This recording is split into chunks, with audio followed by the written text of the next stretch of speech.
Assalamualaikum warahmatullahi wabarakatuh. Selamat siang yang terhormat Dekan Fakultas Kedokteran Universitas Airlangga, Profesor Dr. Budi Santoso SPOG Konsultan.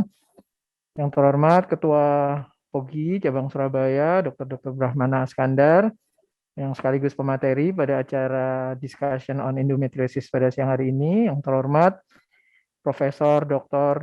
Hendy Endarto SPOG Konsultan, yang akan menjadi pembicara kedua nantinya. Pertama-tama, marilah kita panjatkan puji syukur kehadirat Allah Subhanahu wa Ta'ala. Kita diberi kesehatan, diberi kenikmatan, bisa hadir pada siang hari ini pada acara Sogo Online yang ke-19 sudah. Acara ini akan berlangsung 1 jam sampai jam 14 nanti, akan membahas tentang endometriosis. Tentunya acara ini disponsori oleh Bayer bekerjasama dengan IDI dan POGI Cabang Surabaya. Tak lupa juga marilah kita berdoa pada sejawat-sejawat kita, pada guru-guru kita yang hari ini masih belum bisa bergabung, yang masih perlu perawatan. Marilah berdoa mudah-mudahan sejawat-sejawat kita, guru-guru kita segera diberi kesembuhan. Acara kami serahkan pada moderator kita, Profesor Dr. Budi Santoso SPOG Konsultan. Silakan, Prof. Baik, terima kasih Dr. Yusuf. Bismillahirrahmanirrahim. Assalamualaikum warahmatullahi wabarakatuh. Selamat siang, salam sejahtera untuk kita semuanya, para guru besar yang mungkin hadir pada kesempatan siang hari ini. Kita 1 jam ke depan, rencananya pukul 13.00 sampai 14.00, namun karena ada beberapa pembukaan ternyata sudah 13.10, tidak apa-apa, nanti mungkin kita akan lebih 10 menit dari rencana yang kita rencanakan. Acara ini merupakan satu hasil kerjasama antara Ikatan Dokter Indonesia, IDI, POGI, dan PT Bayer dengan topik seputar atau diskusi yang terkait dengan endometriosis, dan kita sudah tahu semuanya pembicaranya adalah Prof. Hendy Hendarto dan Dr. Brahmana Askandar, dan nanti 20 menit kesempatan presentasi oleh Prof. Hendy. Mohon maaf saya balik aja karena mungkin Prof. Hendy akan berbicara tentang pengobatan lini pertamanya bagaimana, kemudian mencegah rekarensinya bagaimana. Selanjutnya Dr. Brahmana nanti akan berbicara tentang pengalaman sehari-hari yang terkait dengan penggunaan Dionagez pada kasus endometriosis. 20 menit kemudian kita berdiskusi atau tanya jawab. Saya persilakan Prof. Hendy untuk 20 menit ke depan menyampaikan presentasinya. Baik, Assalamualaikum warahmatullahi wabarakatuh. Terima kasih, ternyata saya dibalik ya jadi yang pertama ya. Baik, saya akan share screen. Sudah kelihatan ya? Ampun. Sudah, Prof. Baik, jadi tentang pengobatan lini pertama untuk endometriosis dan cara pencegahan kekambuhan. Sebetulnya kalau kita mau buka buku jurnal Fertility Steril tahun 2012 kalau tidak salah ini ya, itu sudah disebutkan endometriosis ancient disease, penyakit lama sudah ya, kuno ya. Bahkan dengan ancient terapi dan terapi yang sudah lama juga itu ada gambar-gambarnya itu sudah mulai abad ke-13 sebetulnya dimulai. Baru padahal kita tahu teorinya dari John Samson itu 1920 ada aliran balik darah haid itu ya. Kalau kita mau lihat bagaimana sih lamanya itu, kita klik aja di Google itu ya, endometriosis itu apa yang terjadi dalam waktu setengah detik udah keluar 36 juta ya tulisan dari endometriosis itu ya. Itu kalau kita lihat secara umum. Kalau kita mau detail lagi di PubMed yang lebih ilmiah gitu katanya, udah endometriosis treatment apa yang kelihatan langsung. Lama sudah 16.000 lebih tulisan. Jadi begitu banyak tulisan tentang endometriosis. Tapi apa nyatanya? Tahun 2021 di BBC News mengatakan ada seorang wanita muda 23 tahun mengatakan saya mohon diangkat aja rahim, hysterectomy, tidak kuat dengan nyerinya. Jadi ternyata masih masalah nyeri endometriosis itu ya. Karena tapi ditolak oleh dokter di sana karena dia masih muda dan belum punya anak. Nah ini perdebatan apa diangkat apa tidak rahim. Jadi ini masalah sebetulnya endometriosis meskipun sudah lama sekali penyakit ini ya. Kalau kita lihat teorinya kita sudah tahu pasti adalah retrograde menstruasi, darah haid yang kemudian lewat itu terus jadi endometriosis superficial karena lewat saluran tuba. Ada juga yang di ovarium, dia nempel-nempel di situ di ovarium kemudian jadi endometriosis kista, endometrioma, atau yang dia masuk ke dalam deep endometriosis. Ini yang berat karena nyerinya banget, nemen sekali. Tiga kondisi inilah yang menjadi dasar nanti kita mengobatinya. Nah, semuanya itu adalah karena faktor inflamasi. Jadi kita pasti mengatasi inflamasinya, dan tidak lupa adalah faktor estrogen yang berperan di situ. Jadi ada dua ini nanti kita, inflamasi sama estrogen. Nanti mana yang kita angkat sebagai pengobatan. Tetapi ada masalah yang kita baca di Akta Obstetri dari Skandinavia di tahun 2003 disebutkan ada diagnosis delay ya. Diteliti di sana ternyata telatnya didiagnosis 6 tahun dari dia mulai nyeri sampai kemudian diketahui diagnosisnya itu 6 tahun, dan akhirnya setelah itu muncul penelitian-penelitian lain memang lama dia baru terdiagnosis secara pasti karena harus operasi, harus laparoskopi. Data kami di Dr. Sutomo itu 2 tahun itu dengan dari laparoskopi, tapi mereka yang infertil ini ya, sekitar 44%, hampir 50% itu endometriosis, dan ternyata memang delay sampai 5 tahun, 6 tahun data kita ya. Mereka sebelum di klinik kami sudah 3-4 kali ke dokter-dokter ya. Akhirnya baru ke sana, dan sebagian besar sudah jadi kista, 60% lebih dari kista, dia harus tindakan operasi. Nah, ternyata diteliti juga ini di jurnal Fertilization tahun berapa ini ya, saya lupa ini. Nah, itu dikatakan di survei dokter-dokternya itu yang merawat endometriosis itu sebenarnya dia telat diagnosisnya atau telat merujuk. Ternyata sebagian besar keluarnya ini telat merujuk. Jadi mereka menganggap biasa saja dokter-dokternya itu ya. Biasa, kemudian setelah dia gagal pengobatan, tambah nyeri, tambah kista, tambah besar, baru dirujuk ya, sudah terlambat. Jadi bukan karena diagnosisnya terlambat, tapi dokternya juga bermasalah gitu. Jadi tampaknya meskipun sudah lama, tapi problemnya masih muncul banyak. Karena itu kemudian muncul kalangan pendapat clinical diagnosis, apakah perlu harus operasi gitu ya. Memang kalau kita memakai surgical diagnosis itu kita pasti lihat secara visual langsung dengan lesinya. Jadi lebih detail sebetulnya, lebih kelihatan, lebih akurat. Kita bisa identifikasi lesi, prosedurnya cuma prosedur invasif, dan biayanya tinggi karena itu digeser sekarang. Bagaimana kalau pakai klinis saja, dilihat historinya, nyerinya bagaimana, pemeriksaan fisiknya, tes-tes yang non invasif. Ini adalah karena faktor inflamasinya yang ditekankan. Nah, ini sebenarnya mudah dieksekusi supaya jangan terlambat sampai 6 tahun, bahkan ada yang sampai 10 tahun. Karena itu digeser, kalau bisa enggak usah operasi, laparoskopi, tapi langsung clinical diagnosis. Nah, kemudian muncul beberapa hal yang dari situ. Akhirnya muncul empiric medical treatment, diobati berdasarkan tidak usah di laparoskopi. Kalau dia nyerinya mirip endometriosis, siklik, nah ini sudah langsung diobati. Ini berdasarkan data-data dari guideline dari Obstetric Gynecology Kanada, World Endometriosis Society 2013, ESRI 2014, bahkan kami juga HIVERI mengadakan konsensus 2017 mengeluarkan bahwa kita pakai empiric terapi. Dasarnya apa? Karena laparoskopi itu invasif ya. Dan resikonya juga tinggi, morbiditas bahkan mortalitas, dan mahal. Padahal nilai prediktif value-nya cuma tidak sampai 50%, jadi mungkin saja salah gitu. Karena itu terapinya sederhana, NSAID atau pil kontrasepsi kombinasi atau progestin, itu aja diberikan dulu. Itu dasar untuk mempermudah, jangan sampai diagnosisnya terlambat. Bahkan kemudian pendapat dari yang di Severier ini ya, bahwa dikatakan bahwa endometriosis hati-hati ini ya, dia sejak awal sudah ada remaja. Itu dia mengatakan early onset endometriosis. Itu muncul pada waktu awal karena ada neonatal uterine bleeding. Jadi pada waktu dia masih neonat sudah ada perdarahan yang reflux. Kemudian dia jatuh ke peritoneum. Jadi hati-hati dengan early onset. Bagaimana bisa terjadi early onset? Begitu setelah lahir hati-hati. Janin itu bisa terjadi withdrawal bleeding, seperti withdrawal gitu ya. Dia ada karena endometriumnya yang resistant progesteron, pada janin itu juga bisa terjadi neonatal uterine bleeding, ya, keluar. Nah, dengan keluarnya itu tempel di peritoneumnya sang bayi itu, tapi dia dorman ya. Nah, setelah mulai remaja ada kena hormon progresif dia berkembang. Nah, ini hati-hati, mungkin ini yang nanti jadi deep endometriosis yang berat gitu ya. Nah, selangkali remaja nyeri haid ini mungkin dianggap tidak apa-apa, padahal sebenarnya itu awal dari endometriosis gitu ya. Nah, kemudian bagaimana pengobatannya? Kita sudah tahu ada 2 pengobatan. bedah sama medis. Kalau medis atau bisa kombinasi dua-duanya. Kalau medis tentunya kita akan mengontrol nyerinya, dikasih obat tekan hormonnya, estrogennya ditekan. Kalau pembedahan kita reseksi ya, direseksi.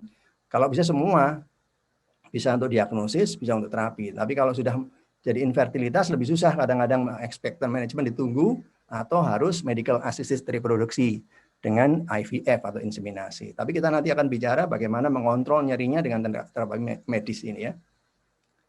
Nah, penanganan endometriosis itu jelas kita pakai terapi hormon yang mulai progestin, Dianoges, Neta, MPA dan lain-lain, atau pil kontrakombinasi atau agonis. Danazol sekarang sudah mulai ditinggal karena efek samping dari androgeniknya yang tinggi, tidak nyaman untuk para wanita ya. Nah, ini seringkali dikombinasi dengan terapi non hormon analgetik atau antiinflamasi, non steroid antiinflamasi drug ya. Jadi itu yang dipakai untuk di situ untuk kombinasi, untuk medical treatment atau untuk empiric treatment. Kami di Hiferi mengadakan konsensus untuk tata laksana nyeri itu tergantung dari estrogen, maka penyakit tergantung estrogen, maka obatnya dari tekan estrogennya. Ada progestin dipakai, rekomendasinya A, pil kontrasepsi kombinasi juga A, agonis GnRH juga ada. Nasol cuma digunakan sebetulnya A dia, cuma efek sampingnya tinggi maka tidak dipakai. Atau mulai ada aromatase inhibitor. Tapi karena kita butuh terapi jangka panjang, itu pilihannya di sini sebetulnya progestin sama pil kontrasepsi kombinasi. Karena dia harus jangka panjang, karena penyakitnya adalah kronis ya. Cuma kita harus lihat ya, terapi medis atau hormonal itu pasti lebih banyak supresi daripada kuratifnya. Nah, kalau kita supresi, ditekan, endometriosis pasti berkurang, nyerinya keluhan-keluhan berkurang. Tapi kalau supresi ini kita tekan, kita kasih obat 3 bulan atau 6 bulan, apa yang terjadi? Ya, pasti timbul lagi kekambuhan. Karena itu hati-hati, muncul kalau kita berhentikan obat, kambuh dia. Karena itu prinsip kita adalah pengobatan jangka panjang menekan endometriosis lesinya, terutama keluhannya bisa ditangani. Nah, mana yang dipilih? Sampai saat ini dari ESRI guideline itu di Amerika pun juga demikian, sama pil KB sama progesteron. Tapi di fertil steril itu ya ada pendapat bahwa mungkin bagus progestin only gitu ya. Karena apa? Sebetulnya pil KB kontrasepsi kombinasi itu sudah lama memang disebut sebagai terapi lini pertama endometriosis. Cuma dia tanpa bukti yang cukup kuat ya, efikasinya itu evidence base-nya kurang gitu kan. Itu dia hanya melihat bahwa itu karena mengatasi dysmenorrhea primernya gitu ya. Tapi bukti-buktinya untuk memang menekan itu belum begitu jelas, apalagi untuk jangka panjang. Nah, berbeda dengan yang golongan progestin itu RCT-nya ada, randomized clinical trial-nya ada, dan buktinya dia menekan langsung secara anatomi lesinya akan tertekan. Maka obat-obat yang dari golongan progestin, norethindrone, Dianoges itu sudah disetujui oleh beberapa kelompok-kelompok profesi ya. Nah, bahkan ada pendapat meskipun ini masih weak evidence ya, bahwa hati-hati beberapa yang sakit endometriosis itu ditelusuri ke belakang. Apakah pakai kontrasepsi? Ternyata memang ya, yang dari deep endometriosis itu pemakai kontrasepsinya cukup banyak itu ya. Kemudian yang endometriosis yang superficial nempel-nempel itu juga ada. Jadi mereka hati-hati, mungkin pada mereka yang memakai pil KB itu bisa timbul endometriosis karena dia ditekan tapi tidak sampai sembuh gitu ya. Tidak sampai sembuh karena ada kombinasi ada estrogennya. Estrogennya cuma masih memicu pertumbuhan meskipun ditekan ya. Nah, itu hati-hatinya. Tapi ini buktinya masih sedikit, perlu penelitian lebih lanjut. Nah, karena itu di New Zealand itu publish 2020 itu mengatakan bahwa clinical diagnosis dan appropriate management untuk endometriosis itu harus dimulai dengan primary healthcare dari awal. Jangan langsung rujuk ya. Penekanan dulu, ditekan dulu. Di puskesmas sudah bisa diberikan. Nah, mereka mengatakan hormon treatment itu cukup berhasil dalam mengalami keluhan-keluhan itu. Itu di New Zealand disebutkan begitu. Jadi, kalau kita biarkan pada hati-hati pada yang remaja-remaja itu mungkin bisa bermasalah nantinya ya.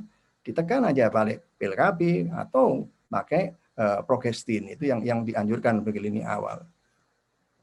Nah, karena itu indikasi terapi medis itu untuk first line-nya itu adalah perempuan usia reproduksi dengan keluhan nyeri. Tapi belum ingin punya anak, belum ingin hamil. Nah, itu kita pakai empiric treatment. Nah, nanti ada lagi first line terapinya apalagi dan second line treatment bagaimana. Nah, kalau kita lihat ada perbandingan nih dengan systematic review dari Dinogas, progestin dengan agonis ya. Agonis kan dianggap sudah paling kuat menekannya. Ternyata setelah diteliti secara systematic review, nyerinya ternyata nggak ada bedanya gitu ya. Risk ratio-nya itu melewati garis 1 itu, berarti dia tidak ada bedanya, tidak bermakna antara diberi Dinogas, progestin atau dengan dengan agonis. Cuma kalau dia dilihat dengan dengan BMD-nya, efek sampingnya ternyata lebih banyak pada yang agonis. Jadi kita bisa memberikan progestin sekarang menekannya nyerinya sama dengan agonis, efek sampingnya negatif, tidak ada mengurangi, kan dia kan jangka panjang ya. Jadi pengeroposan tulangnya itu minimal sekali. Nah, terus bagaimana dengan pembedahan ya? Pembedahan itu pasti kita lakukan pada endometriosis, kalau apalagi ada kista dan lain-lain ya, sampai nyeri tidak tertangani, itu ada 2 hati-hati pada pembedahan itu. Pendatan yang pertama, hati-hatinya kalau kita melakukan tidak optimal, masih ada sisa, masih banyak yang tidak teratasi, akibatnya kekambuhannya tinggi, menyebabkan nyerinya muncul lagi, ya kualitas hidupnya menjadi menurun. Apalagi kalau di operasi kedua, ketiga, bahkan ada yang keempat, ini pasti tidak nyaman orangnya ya. Nah, karena itu kita mesti hati-hati di situ. Yang kedua adalah kalau kita mengoperasi terlalu radikal, diambil semua dan lain-lain sampai folikel primordial di ovarium terangkat. Akibatnya apa ya? Ovari reserve-nya turun, jadi infertilitasnya muncul, orang yang susah punya anak. Jadi ada 2 hati-hati ini. Karena itu seringkali pada operasi-operasi endometriosis itu dikombinasi dengan terapi medis. Nah, ini terapi hormon untuk pembedahan. Ada 2 hal ya, dilakukan sebelumnya, dikasih operasi obat-obatan, atau setelahnya. Nah, kalau sebelumnya itu tujuannya untuk meningkatkan hasil pengobatan, nyerinya bisa hilang. Benar nggak? Ternyata kalau dilihat, ternyata tidak efektif. Jadi dikatakan pemberian sebelum operasi hanya menyenangkan operator, karena mungkin perdarahan menjadi lebih sedikit, menjadi lebih gampang. Tapi sebetulnya dengan diberi itu, endometriosnya tertekan, jadi tidak kelihatan, bisa kekambuhannya tinggi. Ini hati-hatinya di situ. Nah, bagaimana kalau setelahnya? Ada 2 pendapat. Diberikan dalam 6 bulan atau setelah 6 bulan.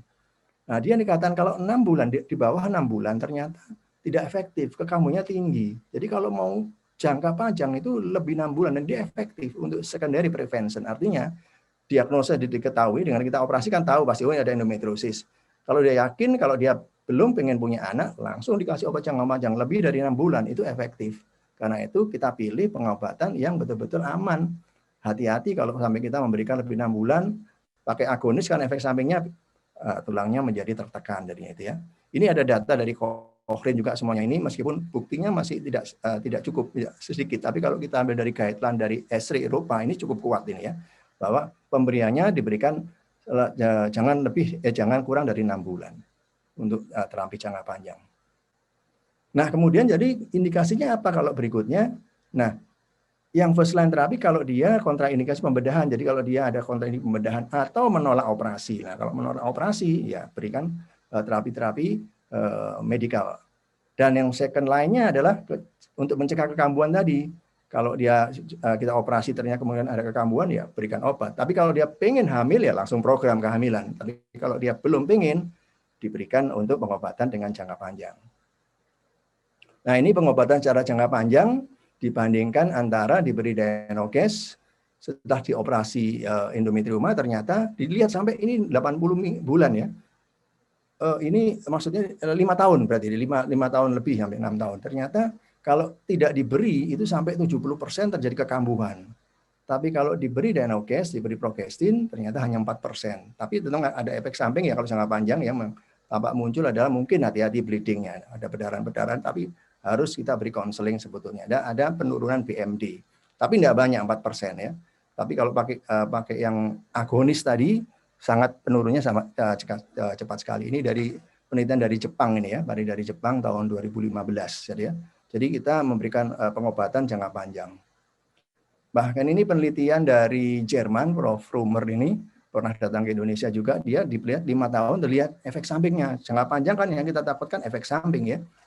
Ternyata dari parameter perdarahan, tromboplastin, trombin dan lain-lain, ternyata semuanya masih dalam referensi yang normal. Jadi selama 5 tahun ternyata pemberian progestin, golongan darah NGS ternyata aman, tidak ada apa-apa untuk masalah-masalah yang kita takutkan di laboratoriumnya. Nah, karena itu Profesor Capron di SEUD itu ya, Society Endometriosis Uterine Disorder tahun 2018 yang meetingnya ini kalau nggak salah ini di Singapura ini ya. Saya sempat hadir di sini, dia mengatakan ada endometriosis live itu ya. Yang pertama dilakukan tidak perlu laparoskopi dan lain-lain, tapi clinical diagnosis. Jadi kalau sudah yakin dia ada nyeri yang kira-kira siklik dan kita curiga endometriosis, sudah mulai aja dengan long term medical treatment diberikan. Terus diberikan. Sampai kapan? Jangka panjang. Tidak usah khawatir, katanya begitu. Nah, kapan mau ada yang perubahannya? Kalau dia pengen hamil. Nah, kalau pengen hamil, kalau dia tadi ini tidak ada masalah, ya mungkin kita stop obat-obatnya, expectant management. Tapi kalau ternyata ada kista dan lain-lain, lakukan operasi. Nah, operasi datanya akan meningkatkan keberhasilan kehamilan. Tapi kalau tidak berhasil, lakukan IVF. Nah, kalau sudah terjadi kehamilan bagaimana? Karena dia pasti kekambuhan lagi muncul. Ya, long term treatment. Ini adalah endometriosis live. Jadi, itu yang dilakukan. Usahakan operasi sekali saja menurut dia ya. Sekali untuk seumur hidup. Ya, sudah selesai. Jadi, jangan sampai ada operasi kedua, ketiga. Ini akan menyengsarakan. Nah, karena itu sempat di tahun 2019 kemarin Asia Pacific Regional Meeting, ya di perwakilan negara-negara di Asia Pasifik itu hadir, kebetulan saya sama Pak Reli ada di sini mewakili Indonesia. Maka kalau ada endometriosis, keluhan-keluhannya apa? Endometrioma atau deep endometriosis, apa yang kita lakukan? Kita lihat, tidak usah dengan laparoskopi dulu. Tanya aja, apakah dia pengen hamil enggak dalam segera? Kalau ternyata jawabannya no, tidak pengen hamil, medical treatment jalan, minimal 3-6 bulan diberikan. Apa yang diberikan? Non-hormonal ya kita bisa gunakan NSAID. Hormon bisa progestin, Dynogest, first line terapi, karena dia bisa jangka panjang. Atau pil KB, dia bisa diberikan siklik atau continue. Kalau gendang agonis bisa diberikan cuma dia short term, tidak bisa jangka panjang. Nah selanjutnya gimana? Kalau ternyata keluhannya berkurang, lanjutkan terus. Tapi kalau keluhannya masih ada, mungkin kita berpikir untuk surgical treatment. Dengan tetap fertility preservation, jadi hati-hati dengan ovariumnya. Nah, kalau dia ini ternyata pengen hamil saat itu, ya sudah kita program kehamilan, enggak usah operasi dulu. Kita coba dulu. Kalau ternyata enggak berhasil dengan expectant management, kita operasi. Misalnya kita eksisi dan lain-lain, atau enggak berhasil kita IVF di sini. Jadi itu adalah panduan kita waktu Asia Pacific Regional Meeting. Ini kira-kira yang bisa sampaikan, moga-moga bisa bermanfaat. Terima kasih. Wassalamualaikum warahmatullahi wabarakatuh. Jadi memang demikian endometriosis, ada yang mengatakan theory of the disease sama dengan preeklamsi begitu. Kasusnya adalah atau keluhan-keluhan yang sering muncul adalah nyeri, tumor atau endometrioma dan infertility.